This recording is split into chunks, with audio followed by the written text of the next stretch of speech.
Saran saya ini yang bisa kita lakukan sih. Kuncinya adalah amanah. Mindset kita tuh harus bagus banget, harus oke banget. Itu yang saya lakukan saat ini. Maka berhubungan baiklah sama semua orang. Karena itu akan jadi pundi-pundi rizki kamu. Harusnya banyak teman, banyak rezeki.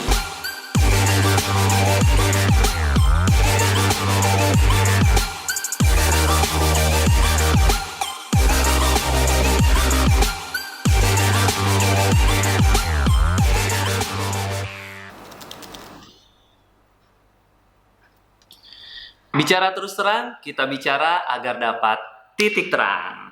Teman bicara, di video sebelumnya kita sudah membahas tentang usaha rumahan yang bisa dikerjakan di rumah. Nah, sekarang saya akan membahas sebuah artikel dari cermati.com, 11 cara gampang mencari modal usaha. Nah, kira-kira apa aja ya? Seperti biasa saya akan tambahin bumbu-bumbu di belakang nanti.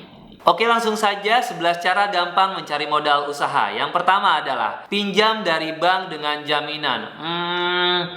Ini sih yang umum dilakukan sama orang-orang. Tapi kan nggak semua orang ya punya jaminan kayak saya gitu. Saya punya apa? Lagi pula kalau menjaminkan sesuatu biasanya kan yang berharga nih, kayak mobil yang udah lunas. Kalau yang belum lunas ya nggak bisa. Motor sekarang ya nilai motor berapa sih harganya gitu ya? Atau tanah misalkan ya, emas gitu. Tapi so far saya nggak ambil yang ini sih, karena ya satu sisi lagi resesi seperti ini, aset juga nggak punya, jadi ya saya coba cari yang lain deh ya. Yang kedua, pinjam dari bank tanpa agunan. Nah, kalau yang tadi dengan agunan, kalau sekarang tanpa agunan. Biasanya kita suka singkat dengan KTA, kredit tanpa agunan. Saya pernah lakukan ini waktu dulu belum hijrah. Nyeselnya minta ampun, sampai sekarang saya masih punya tanggungan di bank karena waktu itu saya pinjam sekitar 200 juta rupiah. Ini padahal kredit usaha rakyat tuh, yang harusnya dengan bunga yang rendah. Tetap saja akan memberatkan teman bicara di rumah. Karena kenapa? Yang pertama, waktu saya pinjam 200 juta, yang keluar nggak nyampe 200 juta.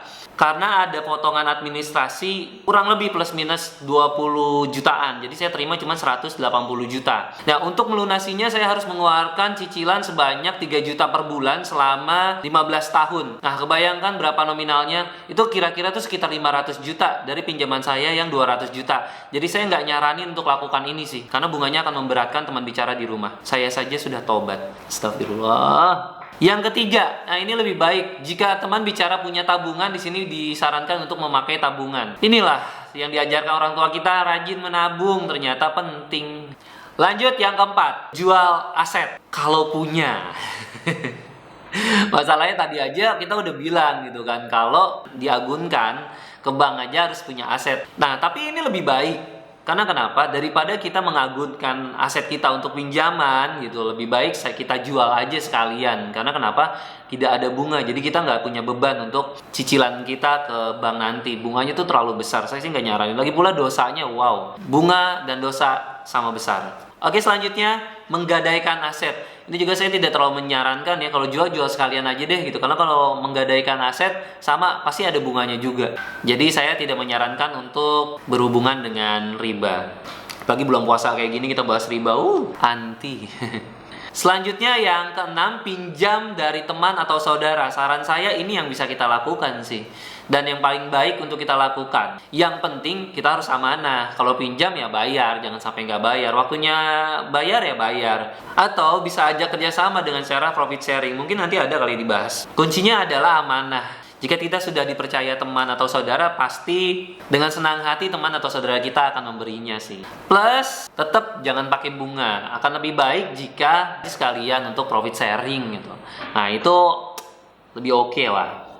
Karena prinsipnya gini, pada saat kita usaha, mindset kita tuh harus bagus banget, harus oke banget. Tapi, jika kita punya hutang, otak kita akan dililit sama hutangnya tuh. Berpikir untuk hutang, bayar hutang, bayar hutang, bayar hutang. Bukan cuan gitu. Bukan untung, bukan bantu orang, bukan seperti itu. Tapi kita akan pusing untuk mikirin cicilan gimana, bayar hutang gimana. Nah, itu saya tidak menyarankan. Nah, kenapa saya tidak menyarankan untuk berhubungan dengan riba? Oke? Jadi kalau mau bisnis, mindsetnya harus positif. Kita lanjut yang ketujuh, ikut pelatihan. Upgrade skill sebenarnya sangat-sangat penting, karena itu menunjang sekali. Tapi kalau lagi kondisinya memang mau running gitu, kita bisa learning by doing sih sebenarnya. Untuk yang pemula mungkin bisa gabung di mode bisnis dropship. Banyak sih sebenarnya. Yang saya tahu ada SB1M, itu di gedung BRI, sama ada 101 Red punyanya Christina Lee. Kita diajarkan untuk digital marketing, produknya disiapkan, kita gabung di komunitasnya juga, itu penting banget buat saya. Saya sih pernah datang ke SB1M, cuman nggak sempat gabung gitu. Karena waktu itu nggak punya uang, karena lumayan juga tuh daftarnya, sekitar ya jutaan lah, 1, sekian lah. Karena dari situ kita dapat, kalau di SB1M kita dapat produk yang langsung bisa kita jualkan. Dan enaknya mereka tuh punya produk yang ready. Karena kalau kita dropship, partner kita nggak siap, nggak ready stok, nah itu kita keteteran sendiri tuh. Nah saya sarankan untuk pemula lebih baik gabung dulu ke mereka. Kalau di 101 Red kita sampai platform penjualannya pun disiapkan. Kalau nggak salah saya browsing tadi sekitar 1,7 itu karena ada lagi diskon. Kalau normal itu sekitar 5-6 jutaan lah. Buat yang lain punya rekomendasi silakan komen di kolom komentar ya. Oke, next yang ke-8, joint venture. Gampangnya patungan lah.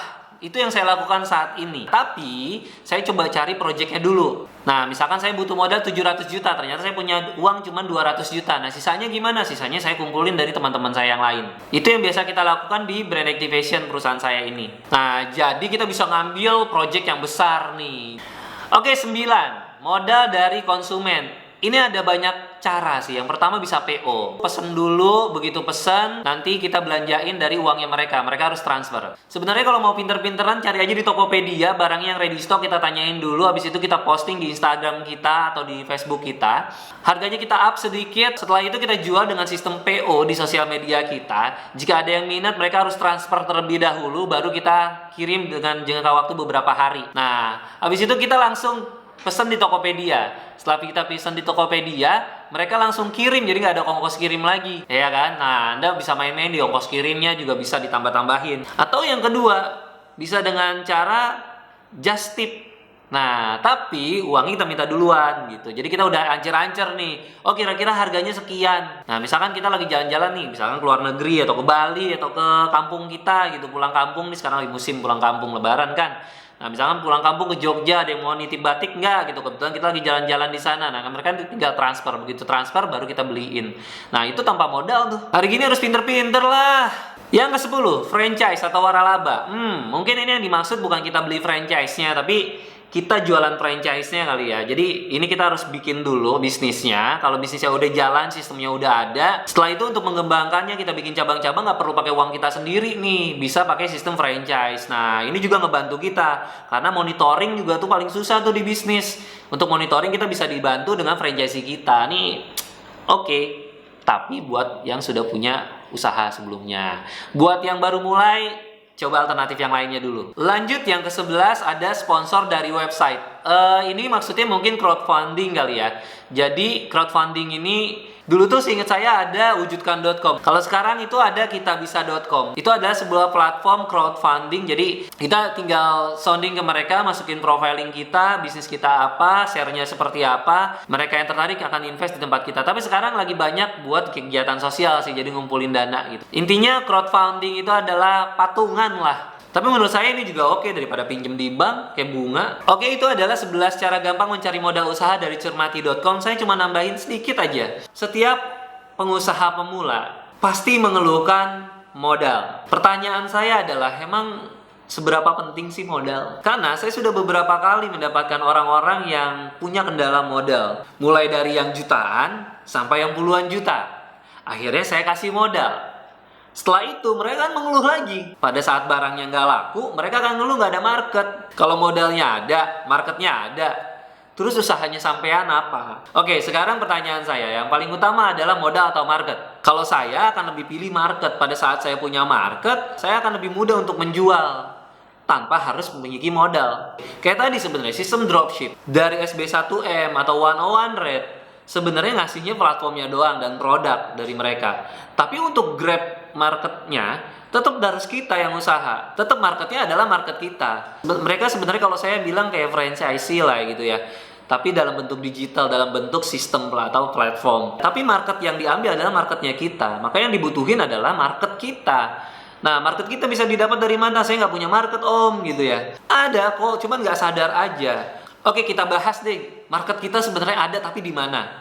Satu, coba sekarang buka kontak nomor telepon. Ada berapa ratus orang? Itu adalah market kamu. Kedua, sosial media. Instagram, berapa followersnya? Itu adalah market kamu. Facebook, berapa pertemanannya? Itu adalah market kamu. YouTube, berapa subscriber kamu? Itu adalah market kamu. Tanpa sadar dengan menjadi YouTuber ini, saya sedang membangun market. Awalnya mungkin terlihat saya sedang membantu teman bicara untuk mencari solusi. Kira-kira bisnis apa yang bisa teman bicara lakukan? Tapi tanpa sadar sebenarnya saya sedang membangun sebuah market. Nah, dari market ini akan ada dua hal. Yang pertama pembeli, yang kedua adalah networking. Jadi tipsnya jangan melulu jualan. Biasanya kalau baru-baru nafsu pengennya jualan. Nah, itu padahal itu malah bahaya. Contoh gini deh. Teman bicara coba jualan di WhatsApp group, langsung kirim produk. Berapa orang yang ngasih tanggapan? Itu adalah market real, market yang hidup, yang bisa di follow up. Market yang bisa di follow up berarti target produknya sesuai dengan kebutuhan mereka. Nah, tapi ada market yang silent, diem aja, nggak komen apa-apa, nggak kenapa-napa. Yang seperti ini market yang butuh edukasi. Jadi jangan langsung frontal dikasih produknya apa. Nah, maka pinterlah untuk cari-cari konten kira-kira untuk mengedukasi apa ya. Misalkan obat pelangsing deh yang paling sering nih gitu ya. Nah, lihat tuh. Jangan langsung kirim nih obat pelangsing, ini bisa melangsingkan tubuh gitu. Jangan seperti itu, tapi kasih tips, trik. Nah, supaya mereka ngikutin kita dulu tuh. Nah, kalau mereka udah ngikutin kita, mereka akan loyal sama kita. Baru deh tuh kita jualan. Nah, yang ketiga adalah mereka yang langsung live atau ngeblok kamu.